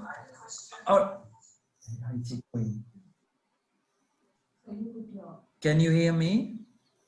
Yeah. Yes, yes. I had a question to Sujata. Sure. Is that we are about master teachers, and it looks like we are speaking about a level of sophistication of the teaching technique, etc. And so now how do we reconcile this with the problem of unemployment in Sri Lanka and the fact that a number of governments have actually tried to give employment to a lot of young people who have just graduated, with very little experience, and who are sometimes asked to become suddenly overnight teachers. Of course, one advantage is that they are young and they can adapt to new technology quickly. But how do we reconcile all of this? Thank you. As I said, a master teacher is really taking some pressure off this teacher, but the teacher has to do, 4 hours, 5 hours with the children. She's the one who's directly interacting with the children. So I think there'll be more work for the teacher, I would think, if you're really looking at creating a discussion around the lecture. Then the teacher really has to start thinking about the lecture, really deeply understand it. And then, initiate discussion. What did you learn? What did you like about the lecture? So initiate a discussion, maybe break the class into groups and do a discussion, and get children to do, she has to work with weaker children and let the stronger children help other children. So I think we can really talk about all these good ideas that we've been talking about. As you were saying, we can really make this an opportunity to transform education. And I think what somebody else was saying, whether pedagogy for distance education is different from face-to-face, even if it is, I think we can make it the same. What will they be doing in distance education? I think we should start doing in schools. At least one day we should start doing that. The teacher does not teach that day. The children listen to a video for 1 hour. At that time, teacher can be grading, doing whatever. And then she engages with the students and get them to do various tasks around that. So I think it liberates a teacher, but I don't think it replaces the teacher. It may be, if the teachers are so, not trained, I mean, if they are made aware, I think they will find that they are actually needed more than before. Because this interaction, you know, just finding whether the child is not feeling well, whether she's feeling depressed, all that, you know, these master teachers can't do. So I think we can really redefine the role of the teacher as well. Patrick, I thought somebody had asked about Kahoot. I think that person can explain. Just a minute. Yes. Give me, yeah. I thought I understood your question differently, Patrick. Please correct me if Okay. I'm wrong. I think what you asked was that there are so many new graduates that have been being recruited, young people coming into the teaching profession, and without any kind of understanding on the kind of sophisticated teaching learning experiences we are discussing today, and how will they adapt given a situation where distance learning becomes integrated into the system. Is that what you asked, or did I misunderstand you? Yeah, indeed. That was more the focus of my question. Indeed. I see. Tara, you answer or? No, I have a reservation on reframe the question. Yeah. Yeah, I do have the same concern Patrick has, because let alone training new teachers, fresh blood coming into the system from various disciplines, from various sectors, versus teachers coming into the system from either National Colleges of Education or different teacher centers or BEds, that's the Bachelor of Education. So these are a new set of people coming maybe from different disciplines, and they are taken into the teaching profession often for politically expedient reasons. So that is a very big challenge, particularly in the scenario where even to teach existing trained teachers to cope with content in a distance education fashion is a challenge, as Sujata rightly said.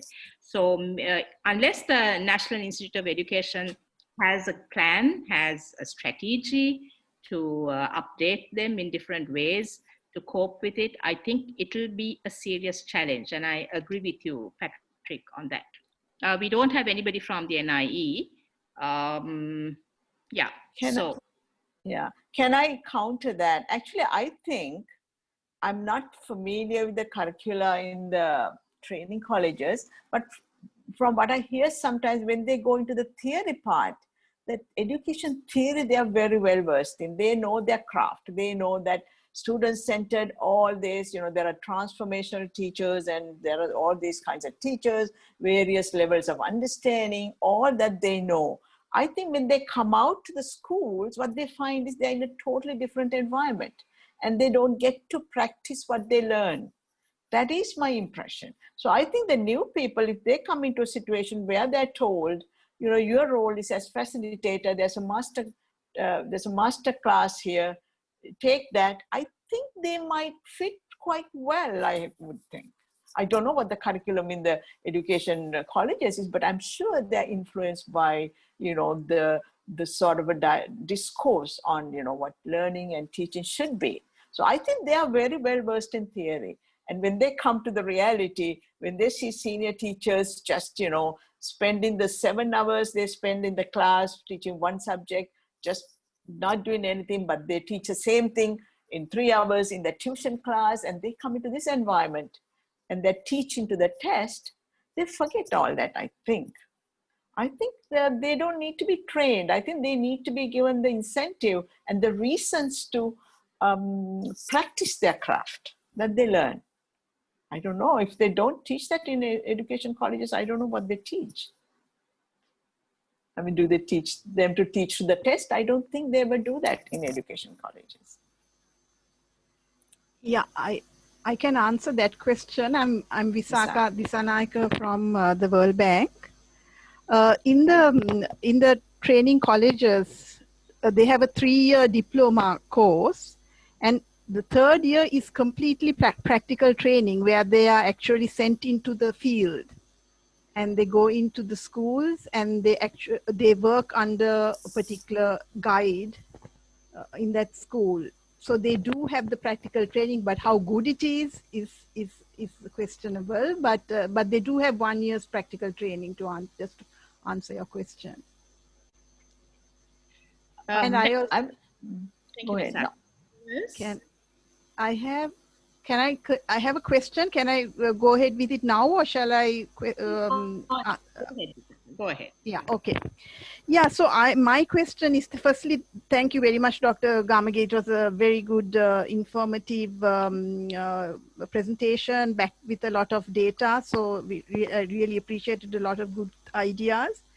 Now, my general question is now, it's about the approach the country must take to ensure, what is the approach the country must take to ensure that children in this situation, so that children across all grades have an opportunity to engage in learning. And I think for that, I mean, the government has to think of the ground realities, and your presentation today gave a lot of answers to that. That we have the modality that we have, most widespread is TV, TV, because more than 90% of the households are supplied with television. So from what I understand, the government is trying to do is that they have designated, the designated distance learning modality is actually, the main modality is television, and they are planning to deliver lessons from grade 3 right up to the A levels using TV. I think they had all the lessons for grade 5, grade 11, and grade 13. As soon as the pandemic, broke out, they were able to start delivering, because those lessons, I think, already developed. But now they are trying to add on to every grade as they go along, so that the end target is to have grade 3 to 13 being delivered through the television channel. And of course, they have to take a multimodal approach, because you can't, you've got some students who don't have television. So they, as you mentioned, print media is available to 100% of the students. So that can be supplemented with print media. But on top of that, then they have to have a plan on how they are going to then expand the online form of it, or the online platform, so that gradually they can then add on to what is existing. And with that, actually then start thinking of quality and how to improve, the interactions, as somebody mentioned, it has to be a two-way process. So, how do we bring that? But right at the moment, I think the plan is just to try and deliver the lessons, so that the children from those grades, I think they start grade 13 at 4 in the morning. I think the A-level students start their classes, and the TV goes on till 5 in the evening, so that different grades are covered. So I mean, what is the plan that the government should develop, so that in X number of months or whatever, that they will have a really good system to deliver education using a multimodal approach, because they can't just go with one, and then while doing that, expand the online format of education as well. That's my comment. Thanks very much. Who wants to? Can I try that? Answer that, Tara? Yeah. Go ahead. Okay. Yeah, I think the term, they're delivering lessons. I think it's just, I think the one thing we need to stress upon the government is 1 hour TV is not the education experience. Actually, we are going to be asking more in detail about the teachers and the students about their TV experience. 45% said they watched, but if you look at the comments, nobody would watch more than 1 or 2 lessons. They can't keep them engaged. So that lesson has to be, actually, as I said, that lesson has to have a learning experience associated with it. First is the teacher needs to have a discussion with the student about that lesson. I mean, that is the most important thing. You can't just deliver a lesson and then expect the student to take it. And the comments that parents said in some other survey we did, children just can't grasp that. So I think Hasita might expand on this, but there's a dialogue, and I think Charita is here. Dialogue has you can have on WhatsApp, you can have that conversation. the teacher can, I think the basic of the government, I think what we would propose is that this is giving TV lessons is just 10% of the work. The 90% is planning a learning experience around that lesson so that the child gets to discuss it, question is, understand, talk about the parts that he doesn't understand, do worksheets around it. So we already have the textbooks, so that you can always align it to the textbooks and the exercises in there. But still the human contact, the teacher needs to have at least conversation with each and every child.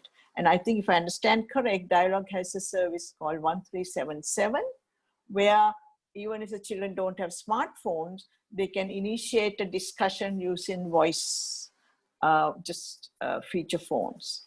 So, but I think that is the most important thing. 1 hour of TV has to be accompanied by 4 to 5 hours of learning experience around that. That the government has not thought about at all. I think this idea I learned through some of the discussions I had with these young people.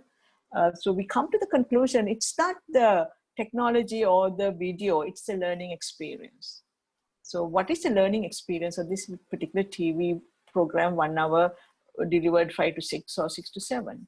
There's no learning experience there. So we really need to, so I think if there's a timetable, there should be a link to the sample learning experience, what they should do. Maybe first hour, it will be a discussion with the group about the program. The second would be an exercise. The second would be another little practical they do with that. So that's a lot of work. Just delivering a lesson with somebody sitting in front of a whiteboard is really not education. Okay, thanks, Sujata. We just want to shift gears a bit. I'm just going back to what Patrick said at the very beginning. He referred to several lines from the Vistas of Prosperity and Splendor about the need for innovation in education, and he read out a para, I think, from that document, and also referred to SDG 4, that's in the context of inclusivity and equitable education and lifelong learning.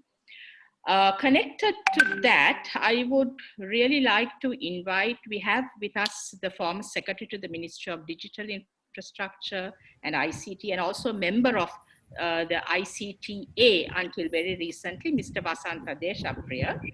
He advised me very recently, or in a casual telephone conversation, that 15 billion with a B, 15 billion rupees have been allocated for the 2021 budget for expanding 4G connectivity within a span of 2 years. So 15 billion, which is an enormous sum of money, from the TRC, the Telecom Regulatory Commission fund, to expand 4G connectivity purely for the purpose of providing the digital infrastructure and the related components for improving online education. So I would like Mr. Deshapriya to give us his experience and insights into the 3 elements that I spoke. Thank you very much. This is what TRC is supposed to be doing, providing equal coverage for all the citizens in the country.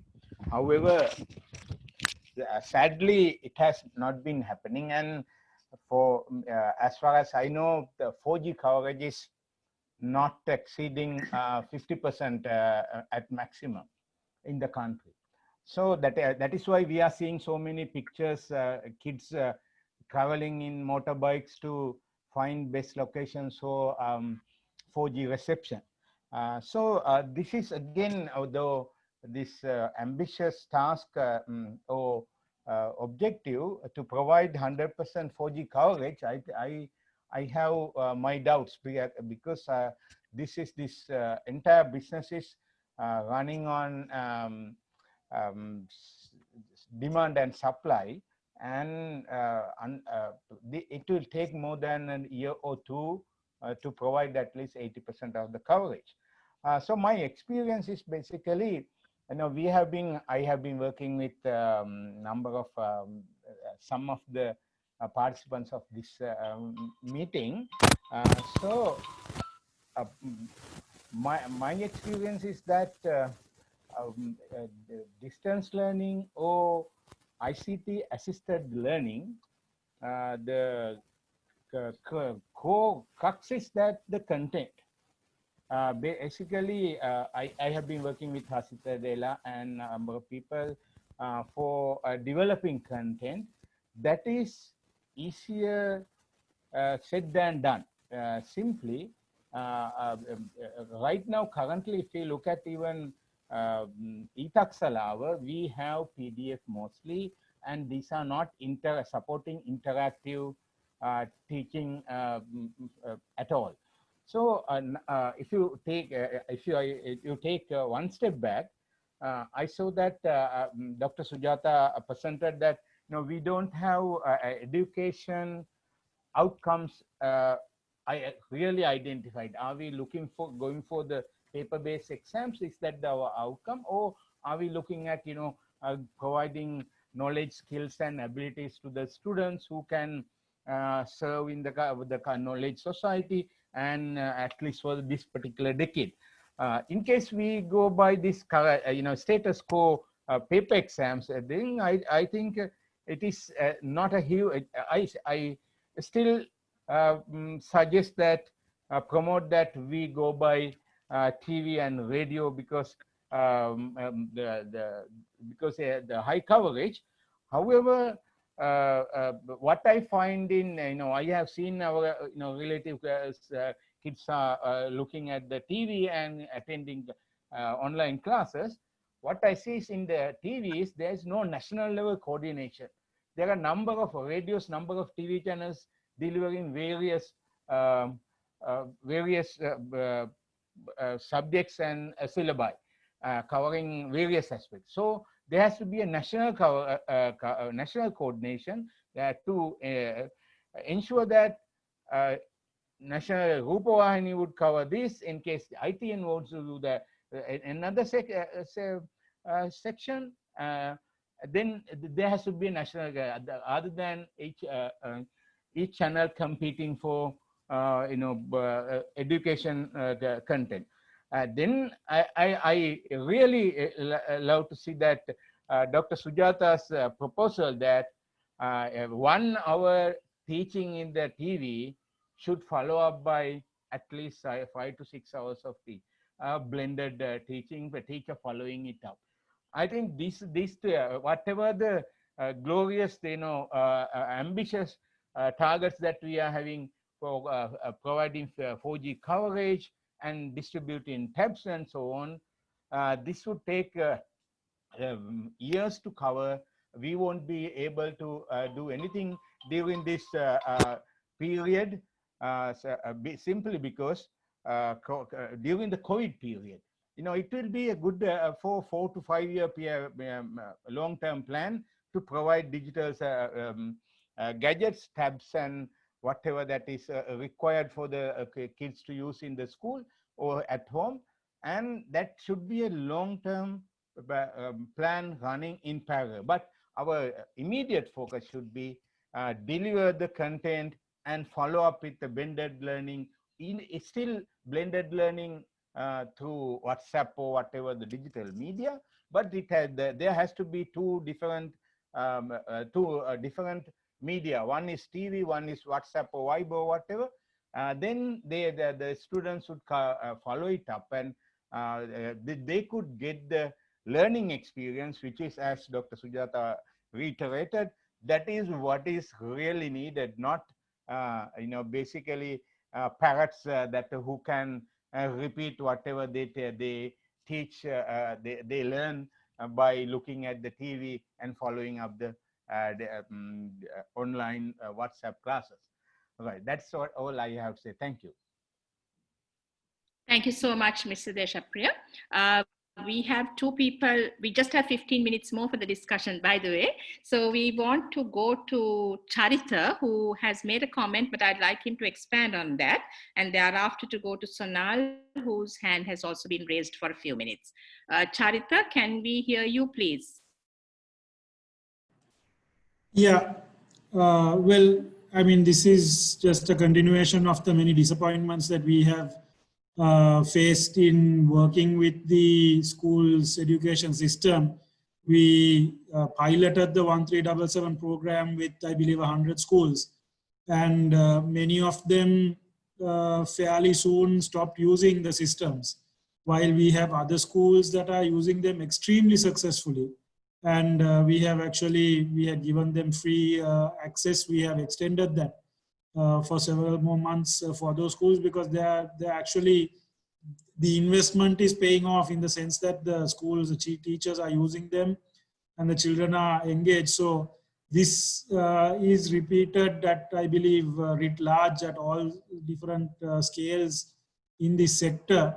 I suppose the one thing is the so-called absorptive capacity of whether the people have the technical knowledge, and also I suppose the motivation to use these tools, these different tools that different parties are giving them, but are they really using them? So that is just my comment on the 1377 system. Okay, thanks very much, Charita. Vikrama has had his hand raised. I'm sorry I have not asked you to speak. Could you please make your intervention? Yeah. Hi. So I can't talk about what the Ministry of Education in New Zealand is doing, but I can talk about my experience with regard to learning Te Reo Maori from another provider. I think one of the things that I noticed also just from public information, in terms of our response at the lockdown, even though we had been digitizing and we have a lot of iPads, and I think, again, voicing what Vasanta was saying, you have to have the blended approach and the engagement. But one of the unintended consequences we've seen over the decade is that with online learning, we've started to see reading levels drop. So there is something there that you need to also make sure, because when you have media and TV and all this other multimedia stuff being projected to students, they don't really pick up books. So this is a trend that we've noticed right across the OECD schools countries. So that's something to just watch out as well. That's my limited point. Thanks. Thanks very much. Sonal?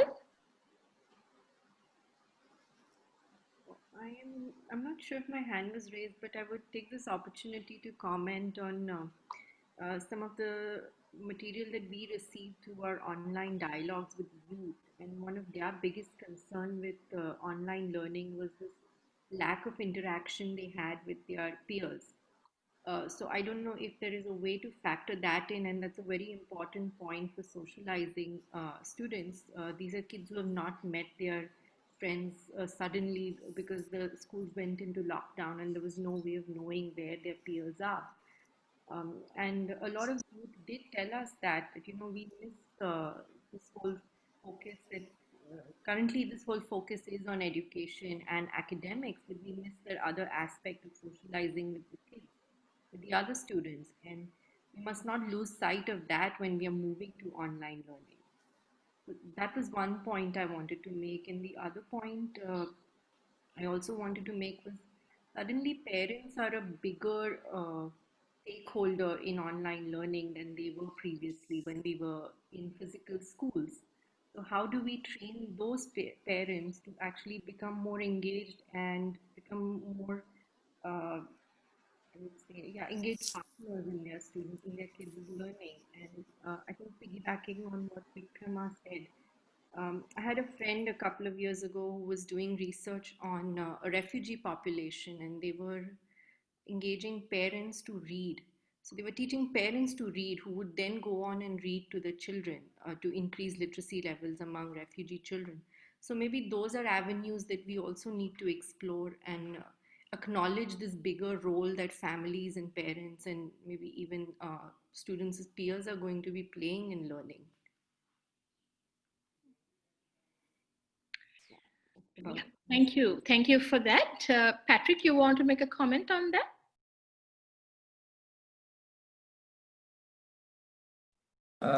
No, sorry. I had put a question. I had asked if the children themselves were being asked about their experience, what works well for them, etc. And I think that's quite important. And Charita just replied indicating that maybe UNICEF has a tool to do that. And I don't know if Sujata has got any comments on that really, the ultimate clients. I mean, because we speak about the teachers a lot, but our ultimate clients are the children themselves, and their feedback would be really, really important. And of course, different kind of feedback according to the age, according to the maybe gender even, and so on. Yeah, so that was my question. Thank you. Sujata, unmute Sujata. Yeah, I put a big star on that there. Thank you for that Sujata, comment. you are mute, I think. No, now I think I'm okay. Yeah. Can you hear me now? Hello? Yes. I think, we have the student evaluations and we use them in the university. And I really don't know. I think if anybody in this audience knows, I think it's something we really need to look into, getting the student feedback. We are actually reaching out to the parents to find out how students are doing, because parents don't like strangers coming and talking to their children. So that's really is something we need to see. Maybe when in 2-3 years, when really online internet-based solutions are there, that's when you can really use that to poll the students as to teach. So I think some third party can poll the students and so on. So I think the possibility is there, but right now I don't think.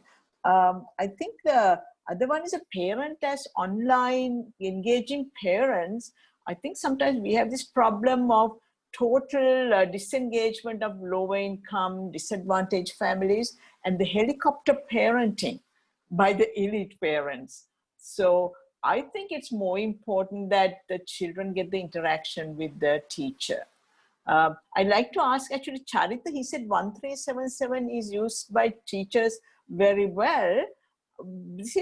Correct me if I'm wrong, I think 1377 can be used by teachers. Say children listen to a master teacher, and the teacher immediately calls the students in her group on a voice phone using 137, and they have a group discussion over the 1377. Is that possible, Charita? If that's possible, I mean, that's a kind of interaction.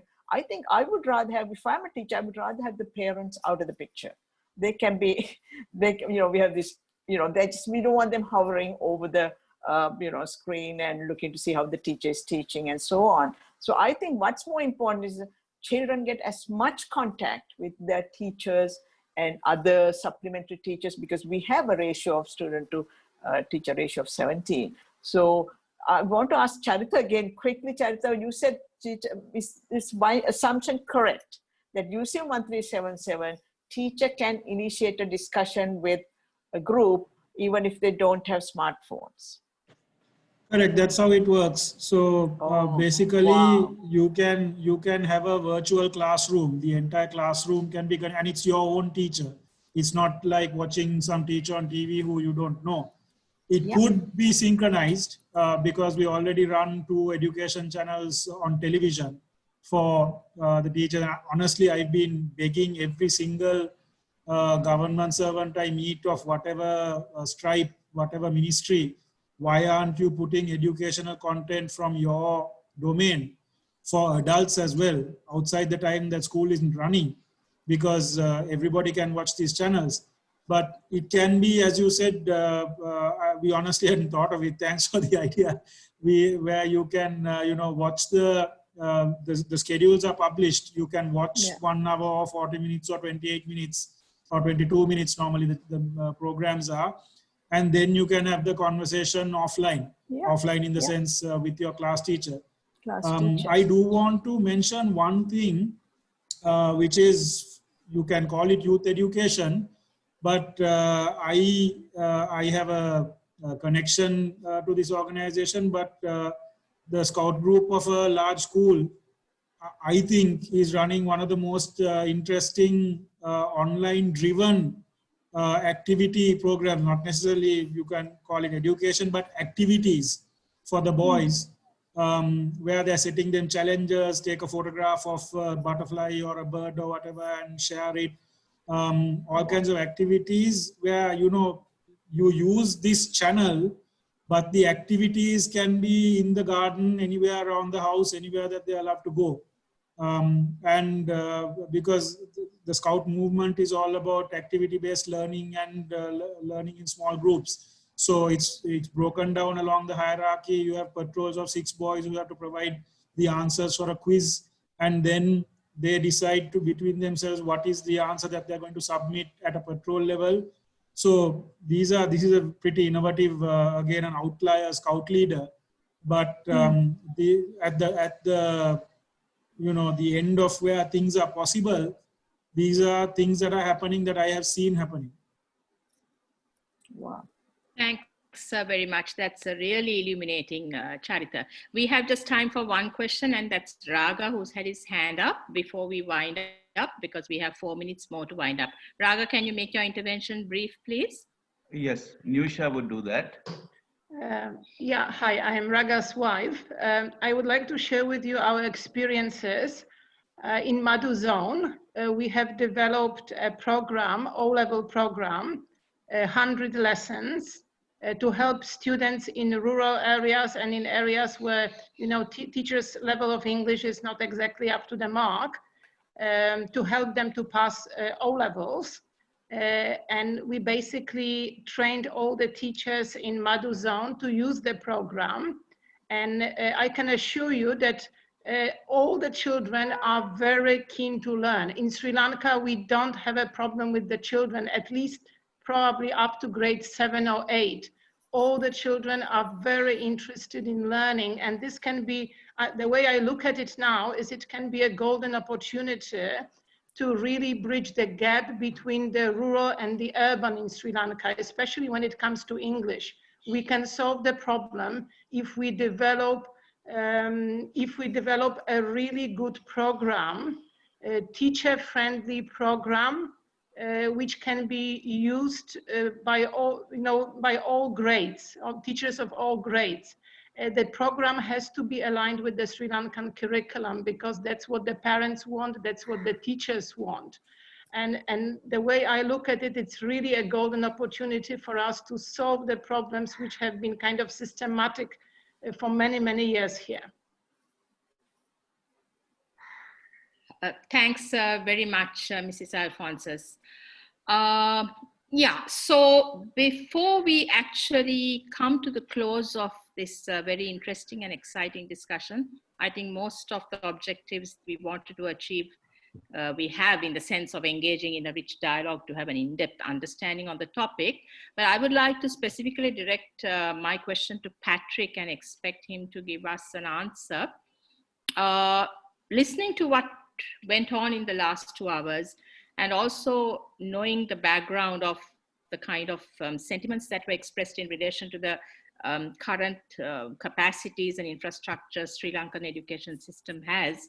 Patrick, what is your view in terms of involvement of development partners, aid agencies, other well-wishers, most of who are represented at this forum today, to engage in a broad platform like we mentioned, but also to facilitate the ministry taking on some of the ideas or most of the ideas we discussed today, the Ministry of Education and the National Institute of Education. Those are 2 extremely important institutions that have to get on board.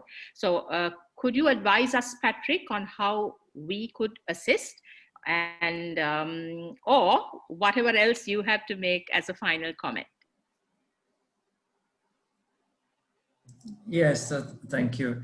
Thank you, Tara. So, well, to start with, let me thank all the participants for what has been a very rich exchange. And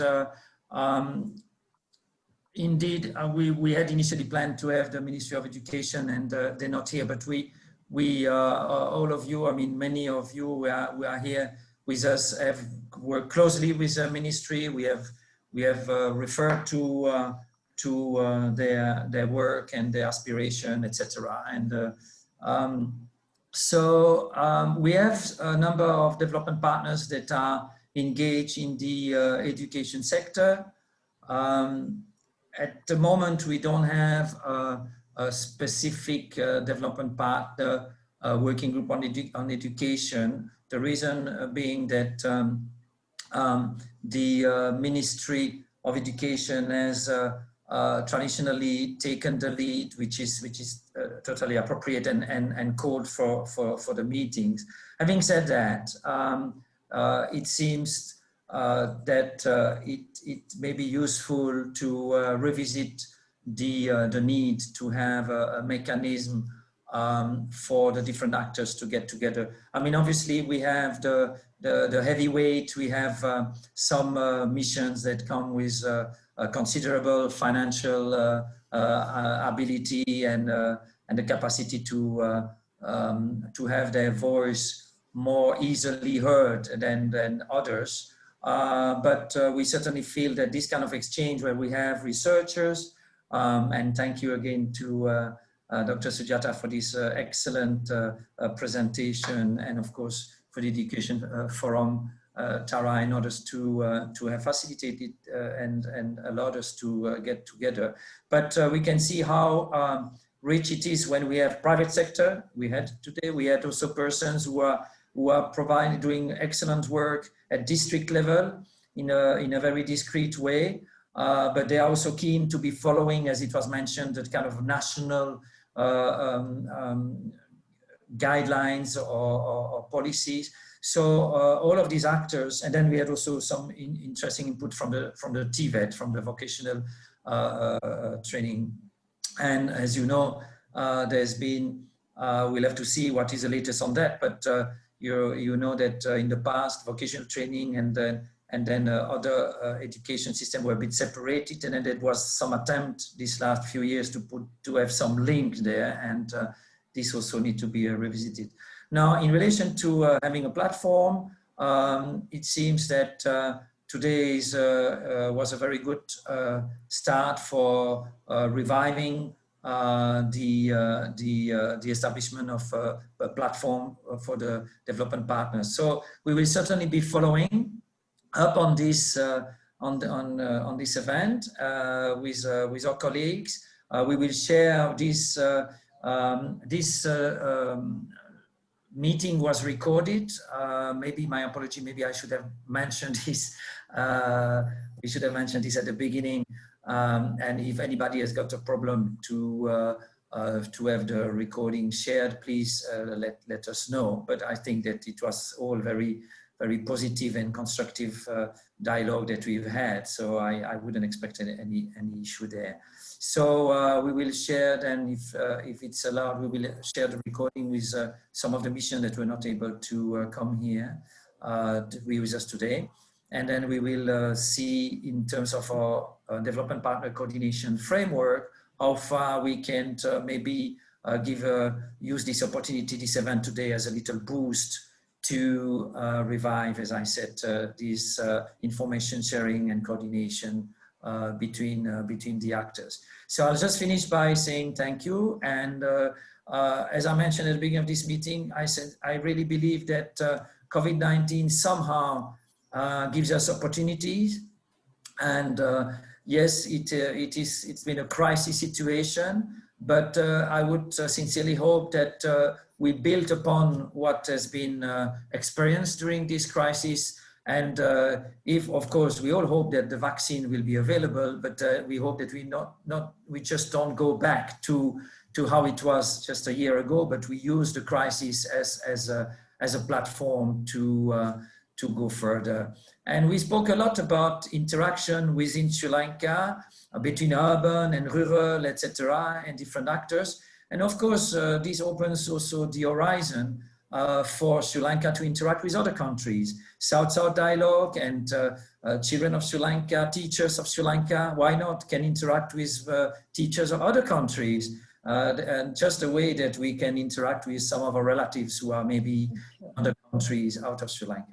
So thank you to the Education Forum of Sri Lanka and to all the participants.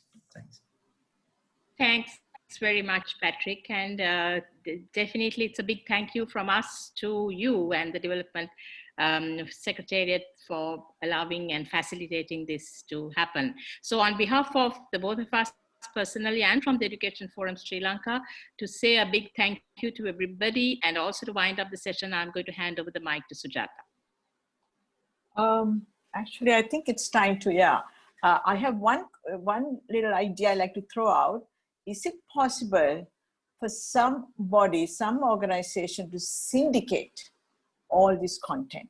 I was just thinking, and my dream is that child will go to a communication center and say, please reload my flash drive with grade 6 science term 1. I think that if that can be done, if anybody has a business idea for syndicating, please talk to us. We are not angel investors, but we'll see. Thank you, Tara. Thank you. That's all I have to say. Yeah.